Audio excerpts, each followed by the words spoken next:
I will tell you this. I would have cried if Gordon got this contract. I would have cried. Oh, God. I'd have left if Gordon would have got that contract. 5 year, $130 million. No, I'd have left Phoenix if he got that contract. But the thing is, there's so much money that's going around it. You kind of have to do it. You know what I mean? Yeah. If you got a guy that shows just one inkling of being any good, then you're going to do it. Because you don't want him to get snatched up by somebody else and then him going out there and playing the way you think he's capable of playing and blowing up. Yeah. You just don't want to do it. I'm going to give a shout out to my boy. But Go ahead. That's the thing with free agents and all that stuff. Yeah. I'm going to give a shout out to Everett Payton. He got a 1 year deal going back home to the Pelicans. So I know he's from Louisiana. And a haircut. Yes, he looked completely different, man. And I know it didn't work out for Orlando, but like I said, I met him. He's a nice kid, and the shot just wasn't there that we need him to be at. But besides, he's a great kid. He get to go back home, be around family. So well, maybe his shot's gonna get better now. Listen, I want him to do well because he's such a great kid. Like I really want him to do well, but he just didn't work out here, and the money that he won from us, we just couldn't do it with the the ability of what you didn't have as far as shooting. Like you can still pass the ball very well. You got good. But vision, maybe good he size. can shoot now since he cut his hair. Well, it was shooting, and for some reason, when he came into the NBA, he could defend. He just fell off on defending, the perimeter. So hopefully he does improve, and I'm rooting for the guy. I hope he does well, and I'm glad that he's back home and that way he can feel comfortable and do some things. I knew he was in for it. I knew he was in for it when he hit his hair on a free throw. That's about say it, right? I said, did he just hit his hair and throw up an air ball on a free throw? Life. And you did that, and you went, yeah. And I was like, you just looked at me like, how? I'm just like, I can't explain it. I don't know. You did that silent mouth open thing that you always do. Where you just threw your arms out and went, Well, I'm just sitting there like, I wish I had answered for you, but I don't. You were like, you just went quiet on me. You went, I was like, okay. I kind of figured. All right, so one more. Tony Parker signed with the Charlotte Hornets. Wow. So, ending his Did you ever think you see the day where Tony Parker is not wearing a Spurs jersey? Kevin, that's going to be weird to see next season. It's going to be really weird. He's chasing the goat. He went and played with Mike. I think it's going to be weird. I know he want to go play with Batum, his French teammate. But I still think that's going to be weird to see. But hey, Tony had a great career in San Antonio, and I don't know if this is something because of the whole Kawhi thing that he just wanted a different space of scenery. That I don't know if I'm just reading too much of saying going on in the Spurs organization, but he must know something that we don't. That maybe Pop's going to retire soon. That might be a good indicator of this as well. But I just feel like he was just time to move on. So, which I think that's what it is. I always link what's going on in San Antonio to kind of what goes on in New England with the Patriots. Yeah. I always kind of link those two. Whenever one of them, you hear stuff about the other one. Whenever you hear about the coaches and stuff, you hear about the other one. And it's kind of weird. Now you're hearing things coming out about the Spurs now right after you heard about the stuff going on with the Patriots organization. So it's really crazy. Yeah. I'm telling you. That's all. The parallel. Basketball, football. Oh, that's all I really see. And then Julius Randle signed a 2-year deal with the Pelicans, $18 million. So they get rid of Cousin. Here comes Julius Randle. All Kentucky all the time.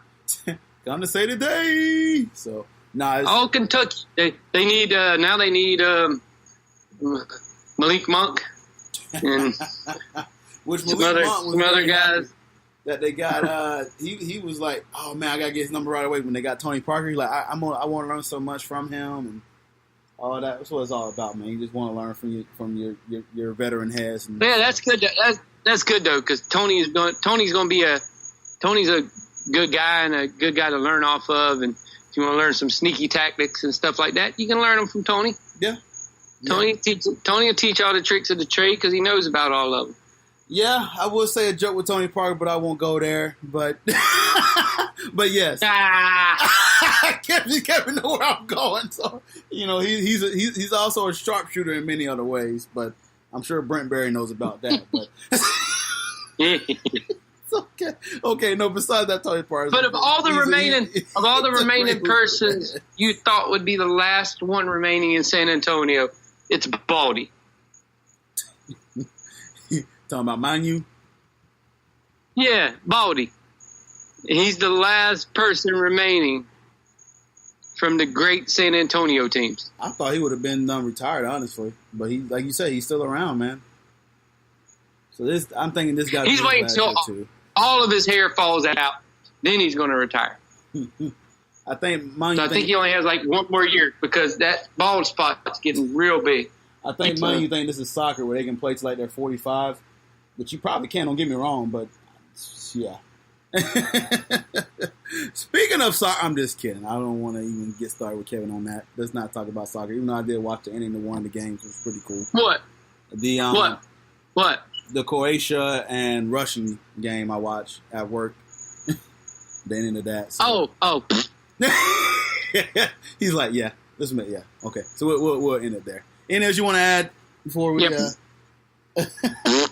That's what you... Have you watched any World Cup? I watched some briefly. But now that's... Like, I watched enough yesterday. I watched, I watched England win. Mm-hmm. And then I was watching the Russian game and everything. And when Russia scored the one goal to tie it up in, like, extra time, I've never seen that many Russians celebrate like that. Except when Donald Trump won the presidential election of the United States. It was crazy. And then they end up losing the shootout, Croatia. That was an entertaining shootout. I watched the one dude completely missed. Oh, it was bad. I was like, what? Like that's like shooting an air ball at the free throw line. Yeah, it was bad. I was like, how did he miss that? At least not even get it to like you didn't even get it near the goal. You completely missed. Dude, he walked away too. He already knew. He was like, yeah, you disgrace your country. The thing you're aiming at is huge. And there's a 6'2" guy standing in your way. Like, how? Like, how do you... And the first guy tried to dribble it in. I'm like, what are you doing? Yeah, I was stunned at that. So I'm sitting there like, yeah, so... But hey, the funny part was Twitter goes nuts because Croatia beats them. They're like, oh, you scamming Russians are gone. How's your emails now? I was like, wow, y'all people are going in on poor Russia. Twitter never fails when something great's happen. Twitter never fails. They come up with the best jokes. I'm telling you, don't mess up around Twitter because Twitter's gonna come with some jokes. Twitter's stupid. Twitter is just downright. Some of the stuff they come up with, and it's not like it's slow. It's like somebody had this stuff ready in case they lost. Right. They were like, let me go ahead and type it up, have the meme ready, have everything set up. That way when and sure enough, I'm like, how did you do that so fast? So fast. I'm just like, man, y'all too fast on Twitter, I swear. It'd be the funniest thing in the world too, man. But it's great. It's all great. All right. But I did. That's the one. I can only imagine that Russia celebrated that kick just like they did to Donald Trump winning it. And it was like, yeah. And it was a hell of a kick. So I'm like, wow, dude, that was a nice kick, man. I don't watch soccer like that, but that was pretty cool. See, I hate soccer. So I really like, people are like, you don't like soccer? I'm like, no. They were like, why? I said, too much running. But I'm just kidding. But I'm like, I can't enjoy it because there's no rooting interest for me in it. Yeah. Like, I don't have a player that I like. It's because here we don't see it enough to get to know any of these guys. I mean, our national cup team like Neymar or any of them that are these big name guys. Messi. We don't know anything about them. We don't hear nothing about them, so we're not able to relate or get to know any of these guys. Yeah. If we had guys that were American soccer players that we knew and we got to know, then yeah, we start pulling for them. Like when the Howard guy was playing the goalie from the old American team. Mm-hmm. Yeah. Like we got behind him because they told us a story about him and blah, blah, blah. And the girls team, you got behind the girls team, 1, because they were good, 2, because they were good looking, and 3, because you got to know them. Because they would tell you the story about them. Yeah. We don't have none of the rooting interest from all of these great soccer players because we don't know none of them. So soccer has no retainability or no thing to me because I don't have a connection with it. If there was a player that I had a connection to that played with it, then I might get into it. But I don't have it. Do I watch it if America's in the World Cup or something like that? They go and watch it? Yeah, because I want to see my country do well. Oh, yeah. It's something that we don't do well in. really don't. So because we don't do well in it because all of our athletes go and play something else. Mm-hmm. And I mean this in all sincerity, when you went and watched, they had a game against France. There was a bunch of our younger guys, a bunch of black guys. Mm-hmm.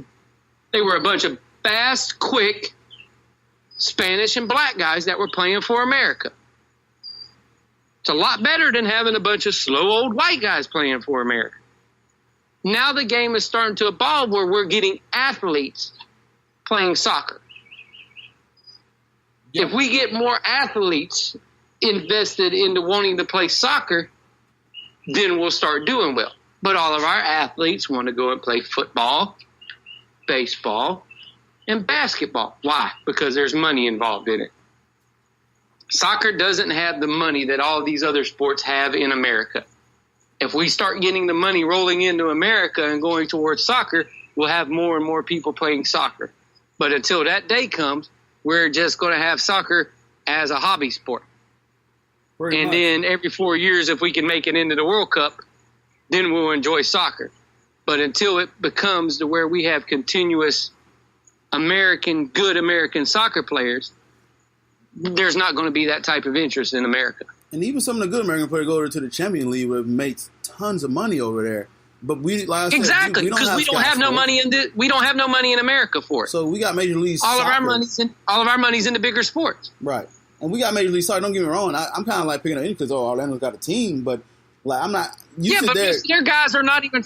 Most of their guys aren't even from America. Right. And then it was guys. But where do all of our good athletes go? They go and play basketball, and they go and play football. Yeah. That's where our good athletes go. The first thing we do for a black kid that gets born, who we know is going to be an athlete, we don't hand them a soccer ball. They hand them a football or a basketball. Exactly. That's the first thing we think. Until we get to a day where one athlete goes, you know what? I can play this, but I want to play soccer. And he goes out and he's the most dominant person in soccer. Until that day comes where that guy's an American, America is not going to be interested in soccer. And until that day comes where the guy plays in America and represents us, then you might see an uptick. But until then, soccer is just going to be, there's going to be some diehard people that love soccer, but then there's going to be people like us that only watch it when America's playing. So I want you to ask this question because I know you got a boy. You had your boy. You plan to play him football, basketball, right? Mm-hmm. So now he wants to play soccer, right? Well, Austin wants to play soccer. Yeah, he wants because Austin likes running. Yeah, he likes running. So it's just, but initially you want him like, I want my son to play football or basketball. I want my son to play whatever he's happy playing. Exactly.